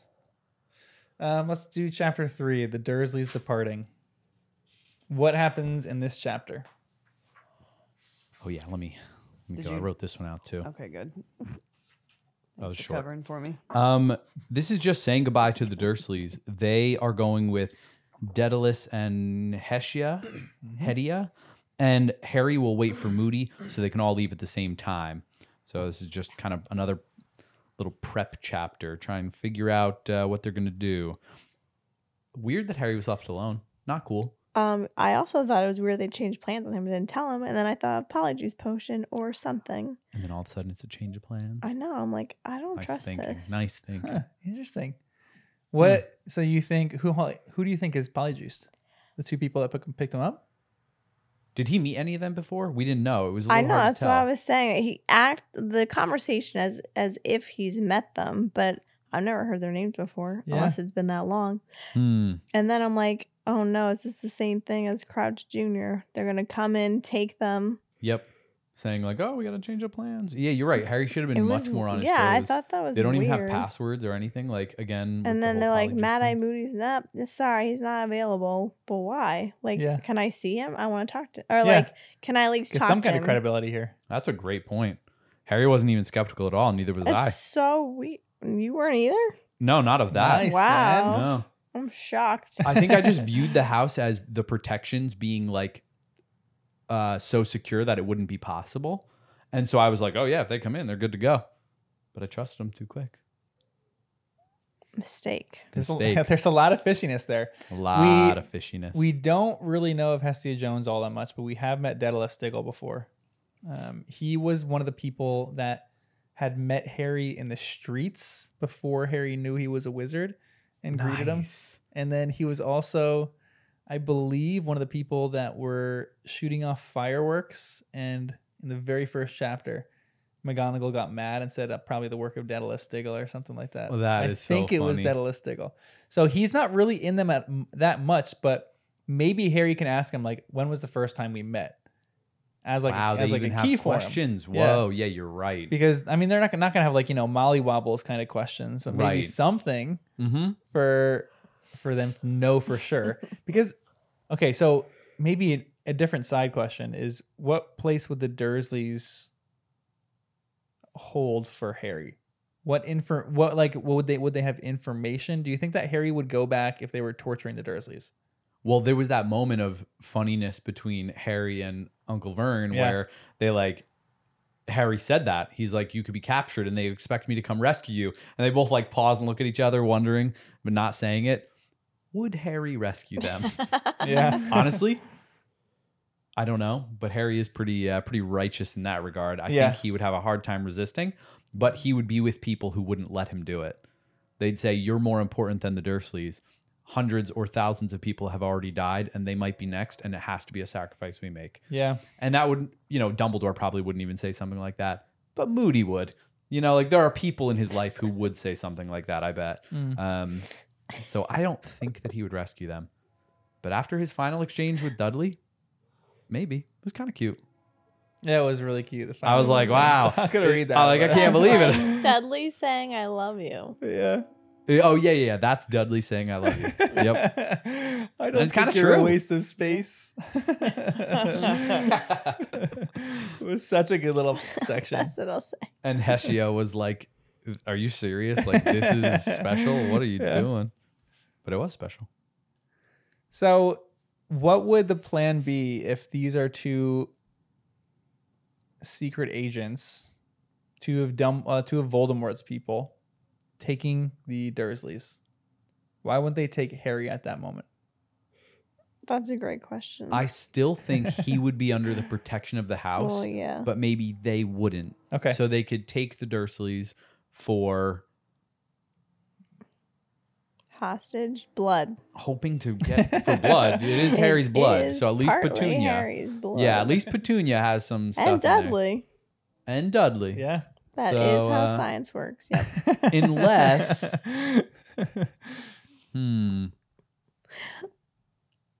I don't know. Is there anything else? What else could? Unless Voldemort really thinks Harry would likes them and stuff. No, Yeah, Snape would. maybe. No, Snape wouldn't know. Would he? No one would know, right? Nobody would really know that Harry doesn't get along because with he them. was Yeah. in the Order of the Phoenix, which is so annoying. Snape. So he maybe probably does. it was all talked about, like, oh yeah, Harry hates them, but he's gonna stay with them till he's whatever. Or maybe Petunia's actually a wizard, and there's more there, but she rejected her wizardly ways. and they're What would gonna bring happen her if, away somewhere. again, this is a weird question, but what would happen if someone rejected their wizardly ways? Would they just go and live in Muggle society, or is there something in it where, like, if you're rejecting the powers that you have, then you become like, you go into like non-being because you're rejecting the magic in you, but Do you it's think trying to get out. the Back powers down. go Because- somewhere else. Maybe because have we backed up. seen anything else that pops out of a Petunia? Because is it the same like when you're a kid that magic just erupts out of you in some random cases? Have you ever seen that with Petunia, that magic just like I don't pops out of her? think we've seen it. Have we seen anything? Doesn't feel like it. I don't know. It's still secretive. I still can't figure Like, it I'm out. trying to think if any of those moments, even with Harry, could have accidentally been Petunia or things going wrong or whatever. I don't think so. I feel like she either got so good at controlling it that, Or she's not. well, or when you choose to reject it, it actually is like the red pill, blue pill moment. If you take the blue pill and you're like, let me just live in Muggle bliss, then they might wipe your mind and you don't remember anything. And then you go along never knowing you ever had a choice. Yeah, but what the letter, the howler she got. Well, yeah, but then Remember she my can just last. like any muggle, could just understand those things if a wizard tells her, but she wouldn't remember that she once had the opportunity to be one, maybe. Or maybe that was even a choice too. or maybe it has nothing to do with anything. But what else? Lily. Yeah. Wow. Or maybe there's a family thing that would help them track down Harry with blood or with like a relative. I'm thinking of things like the clock that the Weasleys have. Like Mrs. Weasley was able to use that clock to reference the safety of the rest of the family. So could there be any truth to that? Any other way they could use the Dursleys for that kind of family GPS? Do you have any sympathy for the Dursleys at all? Yes. I don't know. Only because they treat him so poorly, and like now they're going to be in a safe place. So like, what's bad about that? Yeah, for sure. We hope safe, or we hope not. Well, I don't know. I'm just these are just thoughts. I think I got lots of heart space for someone who's bad and goes good. So when Dudley's showing a little hope for like coming to the light side, I'm like, okay, yeah, welcome to the fold, Dudley. Give me a hug, you know? That feels like I'm down. And that's why I really wanted Malfoy to turn good, because it's like seeing that growth, you know? But Vern, Petunia, that last moment, I thought there was hope. When she paused, she wanted to say something, but she didn't. What was she going to say? Good luck. Such a great question. I thought it was going to be something more important. I love you. Like, Harry, you do have to know this one thing I've never told you about your mom, about me, about Dudley, about this thing that happened when you were little, or whatever else, or someone else sent me a howler, or Dumbledore sent me another note I never told you about. There's got to be something else. But what was it? Maybe it was as simple as, not I love you, but something like, you weren't so bad as a nephew, you know? Yeah. Just any kind of little the equivalent of I love you. But for there Petunia. would be some magical power in her saying I love you. I feel like there would be some magical power in saying that. Whoa. Because it's love that's protecting Harry. So if she would say something like that, but that's such a fascinating question. What she would, what well, would if all three of them Petunia said I say? love you, ooh, man. It's it'd like the be trifecta. all over again. Or could it be the opposite? A little Cinderella moment of there's power in being rejected by the people that are your family, because you become the runt of the litter, like Cinderella. Almost, well, because she was hated by all her family, but No, she went I'm on to be a saying princess. I mean, a queen, right? Cinderella. Well, just that idea of like all the people around him. Like, I'm wondering, could there be anything to Petunia wasn't allowed to say I love you, or not allowed to, because that would make them his parents, and they weren't allowed to take on a parental role because he had more protection as an orphan than as someone with adopted parents. So that just explains all their nastiness. They were required to be and that nasty gives to them Harry. a lot of credit. But I was just saying, what if Petunia did all of that and particularly leaned into hating Harry because he was more protected under her hatred than love? Because then he would have the love protection from his parents. But if they ever loved him, they would become his parents, and he would no longer have the love protection. Interesting. So she is hating Harry for the purpose that Harry hates them and loves his parents more. And maybe her final thing would be something like, I have always cared for you. I have always wanted to make you our son, but I couldn't because of the secret love pact thing. And Dumbledore told me in that first howler, the remember my last had a little bit more words in there. And it was something about, I have to keep you here and never love you as the only way to keep you safe. Anyways, just spitballing, because it would be kind of cool to see a little redemption for the Dursleys. You're saying a certain I don't know if word it's a lot. possible though. Do you think that they're going to come back in the series at all? Because you even have this line. Like, this was a really enjoyable line. The prospect of parting, probably forever, from his aunt, uncle, and cousin, was one that he was able to contemplate quite cheerfully. But there was nevertheless a certain awkwardness in the air. What did you say to one another at the end of 16 years? Solid dislike. Like, do you think that they're going to come back into the story? And is this just Harry's perspective of solid dislike? Do the Dursleys truly love Harry, but they just cannot show it? I feel like we almost know that Vernon doesn't love Harry. Yeah. He's probably just out of the picture there. But to have has Petunia been hiding this her entire life? Not even telling Vernon because she needs to play the part so well. And then has that even like ebbed itself out into Dudley, who then has this little redemptive moment? Because again, Maybe. the question of what she was going to say at the very end is just a fascinating question. When I read this, actually viewed it as we are not going to see them again. This was the real goodbye. And that's genuinely how I read it. But this is just all speculation of fun other ways of interpreting it. And I do think there's, even as you say, like, what if it was Polyjuice or some other fake thing, a weird change of plans? I'm thinking, oh man, even the start of the next chapter, we might get a hint that like, oh, that wasn't the plan. Or wait, you didn't know they already got captured and that wasn't them. And now we got to go rescue the Dursleys later. Like, that could happen. Small chance, 10, 15, 20% chance. But I do feel like there's another little chance that we see something for Petunia, even if it's just a note or something that automatically gets sent to Harry after he turns 17 for some reason. So, yeah, we'll see. But I'm kind of feeling like this might be the end for the Dursleys. Maybe at the very end of the book, they show up at Harry's funeral if he sacrifices himself, or maybe they need to go get some Dudley blood to bring Harry back if he gets that moment. Yeah, we were just talking about that. There's blood in Petunia and in Dudley. Maybe they're the last two people that can resurrect Harry if Harry ever dies. That would be a wild turn to the story. But I do love this whole thing. I literally have a Paul Blart quote that's like almost a page and a half. I'm not going to read the whole thing, but it's just the whole conversation between the two of them, between Dudley not understanding and between him saying that Harry's not a waste of space, all that kind of stuff. It's just kind of, there's some like loveliness there, a little redemption.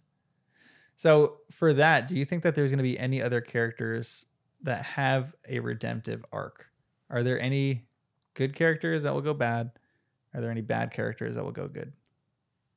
Yeah, we're definitely going to get some more bad.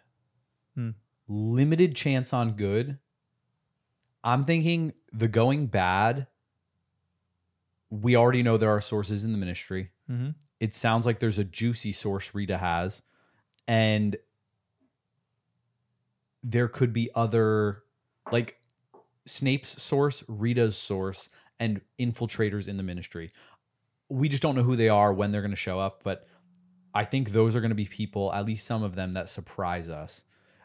So I'm ready for a little betrayal from somebody important. I hope it's not someone like Kingsley. I hope it's not someone close, but like another little betrayal. Fudge would be an easy one, of course. Yeah, you know, like it's like, yeah, Fudge is evil. Great. We knew that. Umbridge, sure. It makes a lot of sense.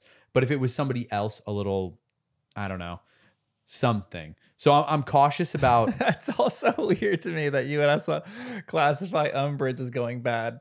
Yeah, like she's like, really good right now. But if she decided to go bad, because most people would probably classify her as worse than Voldemort. No, child torture. That's not a big deal. You know what I mean? People still make comments into Danny's that one YouTube quote. video that we have of you, and they're like, "I cannot believe Danny is justifying her actions." Yeah, I can't. You know, I just can't even shake it.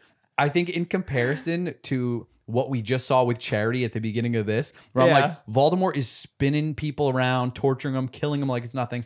And in comparison, I'm like, if Umbridge is a little rough around the edges or whatever, I'm just like, whatever. And like, it just doesn't seem like a big deal. I don't know why it's not a big deal to me. I think we've just seen the chaos of, I keep thinking back to the Longbottoms and the Barty Crouch Jr., like he's like the Joker, like this crazy, like you cannot even understand the chaos in his mind.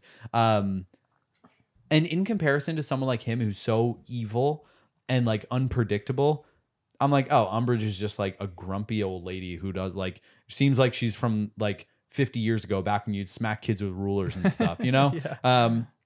So yeah, I still think Umbridge could go evil. A little more extreme. Unbelievable. Or Fudge, even though both of them are like evil in some ways. But I don't think either one of them yet follow Voldemort.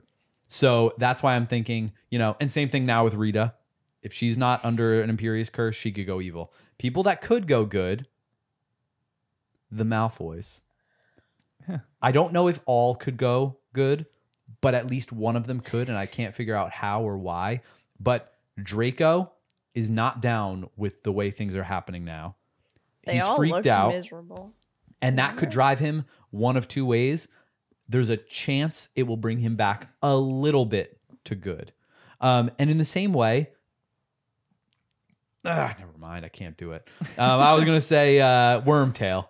Oh. No, he's too far. He's too far gone. Even if he's good, that's only a slight way he can redeem himself before being really just doomed as bad and evil. Because he's killed people. And to me, you can't come back from that. Yeah. You know what I mean? 12 people, wasn't it? Or 13 people? Mm-hmm. So I'm like, you know what? Nah, there's no coming back from that. Malfoy, there's almost no coming back for him. But a little bit. Maybe. Or his mom, his dad. Do you think? But do we know what his mom has done? Has she done anything unforgivable to us? His dad, I feel like, is too far. Yeah, maybe. But I don't know. None of them could look at Voldemort in the face. Yeah. And that's why I feel like they're like, why are we loyal to this dude? Yeah, for sure. If we could They're do it differently. finally thinking Whole of Jen's point. rationale.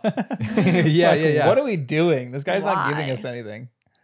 And maybe we'll find out in this book a little bit more about why people are following him, and then we'll understand. But I can't really see. Oh, the question, Jen, was, could anyone else here go bad that we're not expecting, or could anyone go good? Is there like with Dudley? Is there any redemption chance for people? I thought the Malfoys, like you were saying, could maybe go good. All three of them? Yes. They do seem like they're the closest at this point. With everyone that's in this little room with the Malfoy Manor, they're the only people that really have that thought of like Jen's question, like, why are we following this guy? This is ridiculous. He's taking, like, even for Lucius, he's taking away my wand. He's living in my house. He's like a, what do you call those? A squatter. He's like, what the heck is, what's going on right now? What am I gaining out of this? He's not gaining anything. He got out of prison. I mean, like, he freed him from prison, so that was kind of nice. But he wouldn't have been in prison in the first place had he not been following this dude. So I would still love if Snape was good and Dumbledore had this whole plan for Snape to turn on Voldemort. I know it's very far-fetched. I know. We might be a little too far from that one. Well, like I said, for me, murder is like you don't come back from that. Yeah, but what I if wasn't even thinking about Dumbledore- Snape, but isn't that too far? But what if he actually is not dead? I think I'm in denial. Okay, you know what? If Dumbledore is not dead, that would, in my mind, only be possible if Snape did some kind of cross your fingers while you do the killing curse thing. Have you seen Sherlock? No. Yes. Remember the scene in Sherlock where everyone thought Sherlock was dead because he fell from that huge long story building and then like did the whole thing? That was a great intro to a season. nuts. It was so entertaining. Yep. And it was like how he stayed alive, how like he faked his death. I don't know if there's any faking for this one because it seems like it's very plain. Like Harry, who was in Harry's eyesight pretty much the whole time. I don't know what can be faked out of this, but and then like they went to the body and everything. So that's why I'm like, and the pleading of Dumbledore. Dumbledore was like, Severus, please. He was like begging him to save him. And that's why I'm having a hard time thinking of a scenario. But trust me, I'd love for it to be a scenario. If it's in this mirror or if it's something else. But then I can't picture how. And that's why Snape has done the unforgivable and therefore is unforgivable. And that's going to be my gauge. Child torture is cool, but I'm like, unbelievable. No, Umbridge and well, even if Snape was good, he's still torturing Harry and all of the people. So it's like, that's no big deal. But once you kill somebody, then it's like, you can't come back from that. I'm not going to be able to just be like, yeah, you're cool now. You The know? only thing is, there's all this Imperious curse stuff, so good people could actually be doing bad things. Right. For sure. So there's that. Oh, wait. You're saying Snape could say... No. I'm not. I'm off that topic. I'm just saying, like, he's like, in who general. could be good? That goes bad, bad, good. Yep. And then I was like, well, there's a curveball because there could be good people that don't want to be bad, but they are. turning.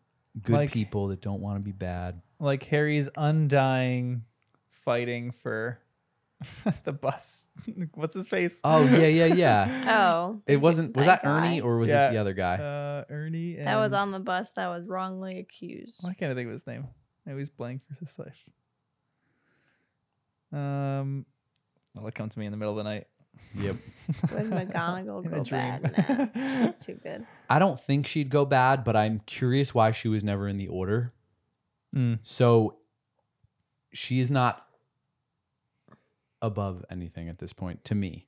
I am gonna throw. I'm just gonna say this. I'm not gonna say if this is right or wrong. But one of the biggest theories in between book 6 and book 7 was that McGonagall was a rogue agent, because everyone pointed the fact that she wasn't in the original order, and they were like, "What was she actually doing?" Even she came up with a story for things. So like, just to give you a perspective of what, when everyone was reading this for the first time in between book 6 and book 7, this is one of the biggest theories that everyone came across, that McGonagall was really evil.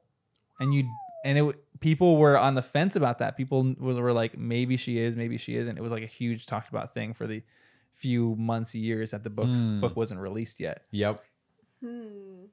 So, I mean, you guys are bringing up those points that people are bringing up when they first read it as well. Like, is she good? She's possibly like, she seems so good up until this point, but are there things in her past that are strange? And We don't know anything about her. Yeah, for sure. As Wait, with could most she of be the the other people. source? Like Snape's source. Like Rita's No, source. Rita's source, yeah. Oh, Or Snape's source, Rita's. yeah. Or Snape's source, which is Wow, more does terrifying. McGonagall go back to Dumbledore's youth? I didn't even think about that. Totally could. Old. Yeah, no, that honestly, she is one of the older people who actually could. That's a great point. Don't. I'm trying to think if there's anything else. That would be As far as crazy to her watch her potential walk evilness. in and be like, "Yeah, hey Snape, how you doing? Yeah. We were in on this together." And then, well, actually, it said that Charity resigned. Yeah. So then maybe after she resigned, they were able to get her. But then, Who's Charity? the teacher Charity of Burbage. Muggle Studies who... That. Oh yeah. And also it was Stan Shunpike. Thank you, Emma. Stan. Nice, Emma. Yeah, I don't know. I feel like I do trust McGonagall, but not fully. I don't trust McGonagall fully. I certainly don't trust Moody or Horace. I don't know how the kids are trustworthy, but the adults are. the Yeah, for ones. sure. I mean, know- I guess that's not weird. In a weird way too, I almost trust Moody the most. Because like he's already of been his duped eye? once. You can't dupe me again, but maybe. And his eye, I feel like he's, watching out for everyone. Any other questions in this chapter before we hit the final ones? I don't think so. Yeah, these were a little slower chapters, but this book has like rungs. There's like, Oh my gosh! was it a picture of the next chapter? Next chapter. Oh, you can't look at that one. Jen was trying to peek at it. Why? Jen, Jenny Wobbles, what are you doing? I need tell. All right, so let's go over the final ones. Who is your favorite character? Who wins the house cup? That's what we call it. It's been a while. I don't even remember. Who's a hot tamale? And what is your favorite moment? Let's go over our favorite characters for this chapter. There's not much. I know, yeah. It's like Harry or Harry. Or Yeah, I mean, or Dumbledore. You learn a little bit about Dumbledore, Elphius Doge, if you like Elphius awesome. Doge. I do like Dudley. Alpheus. Dudley would be my favorite moment, Okay, yeah.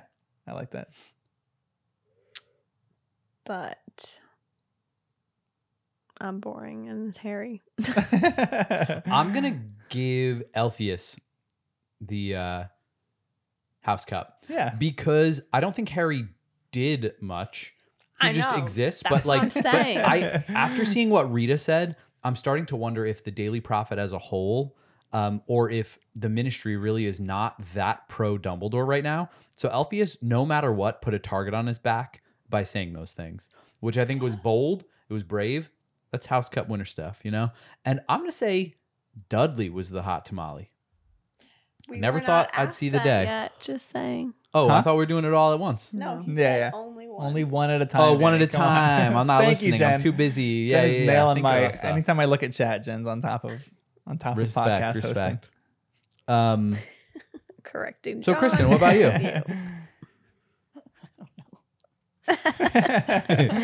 We're on book 7, Yeah. chapter 2, 2 and 3.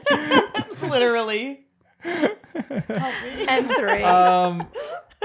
I'll say mine if you want to agree with me. I'm going to say Harry for not just because he existed in this, but for this simple fact that. He didn't clean his bag. Okay, actually, that bumps him way down. Ooh, Actually, I that's kind of forgot about a that. nasty That's tamale. the grossest moment in the whole chapter. We'll do a gross moment of the chapter at this point going forward.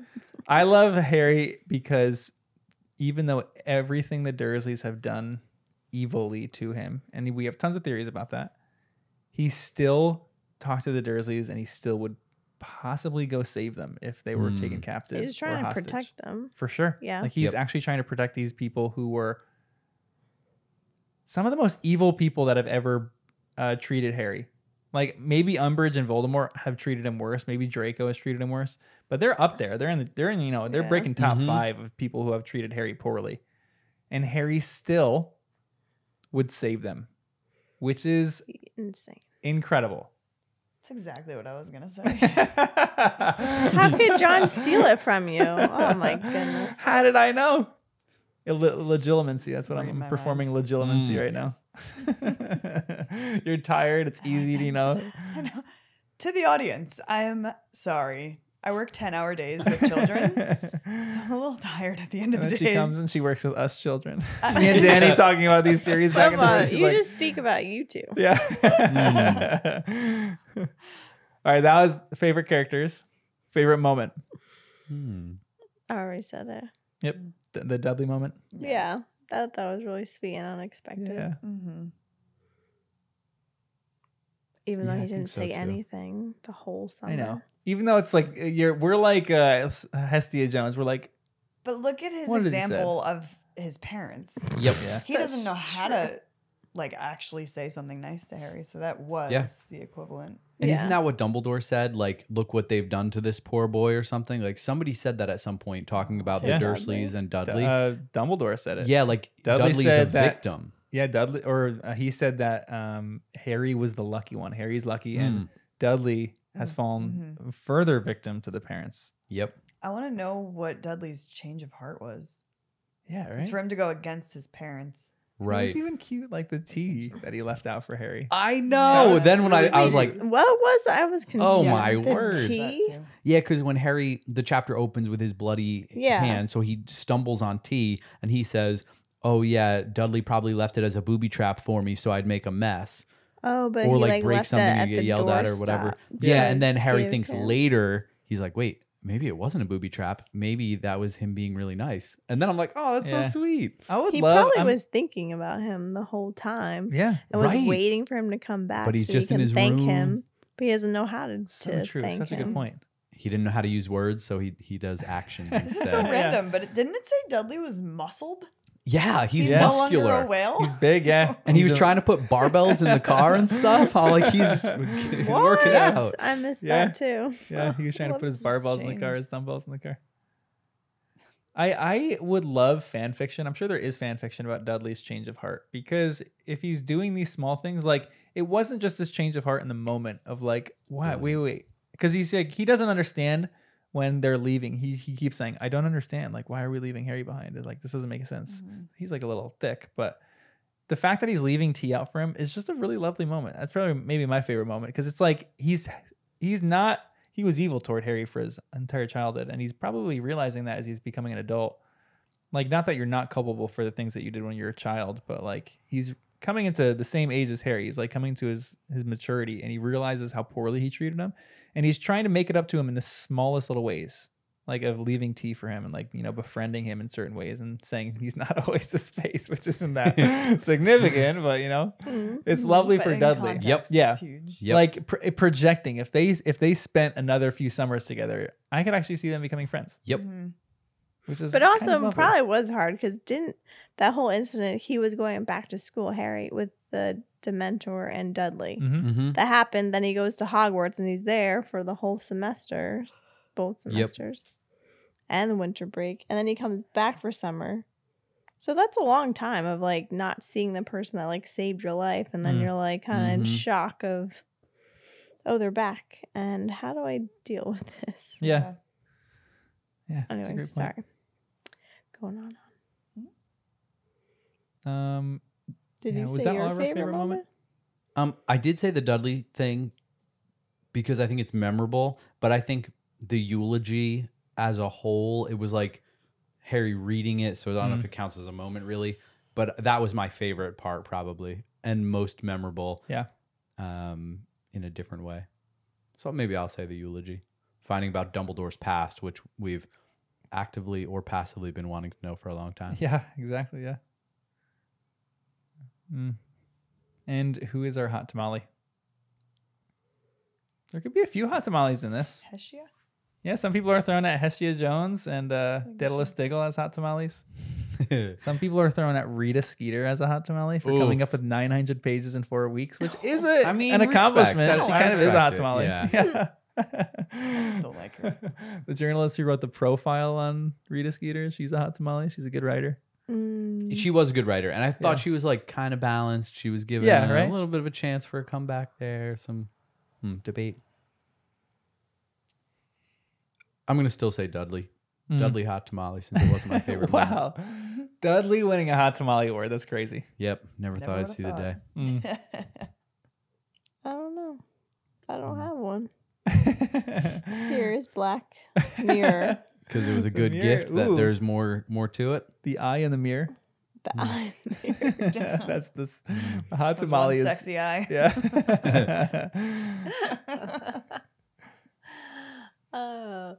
Yeah, I don't have anything different. All right. It could be a thing now. Kristen, you have a hot tamale? Hestia. Hestia? Yeah. Yeah. For what reason? Who is that though? gonna make you Choose the think. woman with Daedalus. Yeah. Someone can pick them up. Okay, No, I'll give because you the she was- reason because she says, She's defending Yeah. Harry. yeah. Yeah. Like, he didn't say I love you. Yeah. Yeah. And they're pretty much like, She was pretty much feisty in about it. Dudley's words, Mhm. he's saying I love you. Yeah. That's why. I'm gonna give my hot tamale to Dudley, or no, I'm gonna give it to Petunia. You know, Whoa. because there's a little bit of mystery with Petunia that you don't know what she's gonna say. And There is I like a mystery. little mystery to a woman, you know. So Very she's mysterious. hot tamale. A lot of mystery. It depends on what she was gonna say for me. Yeah, exactly, for sure. But it's saucy all the Yeah. same. And you just don't know what she's gonna say. She could say something completely off the cuff, but do you think that we're ever gonna know what she says? Last whole thing. Sorry, I don't want to keep prolonging this. Yeah, I do. Yes, you do. Yeah. All right, we're gonna stay for another hour, guys. I think we're gonna find out, but I'm not convinced we're gonna find out from her. Something about the way it ended, it did feel kind of final to me. Like it felt like I was saying my goodbyes to the Dursleys as they left. I felt like this was it. Yeah. I mean, there could be a throwaway line at the end of the book, but I wouldn't be surprised if Harry learns about what she might have said through some other means. Yeah. But I kind of don't think we're going to see him again. This is the end for the Dursleys. We'll see as we keep on reading, but thanks for joining us on our journey of Harry Potter and the First Time Readers.